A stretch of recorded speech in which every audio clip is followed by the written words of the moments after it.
Cik Zaharis ada dapatkan bantuan kawan, maksudnya yang untuk dapatkan muzik tu, soundtrack tu?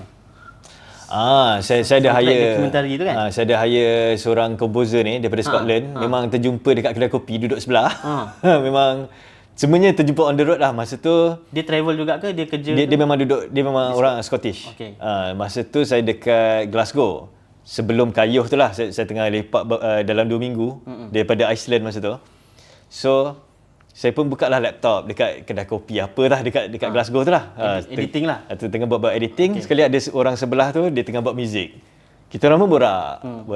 Oh dia komposer. Oh I'm a filmmaker. Kita berkenalan macam tu kan. Lepas tu dalam secawan kopi kita orang deal. Dia nak buatkan soundtrack untuk saya punya dokumentari tu lah. So daripada situ we work together sampai 4 season. Bertahun-tahun kita orang bekerja. Jumpanya sekali je masa tu. Kat kedai kopi je. Kat kedai kopi tu.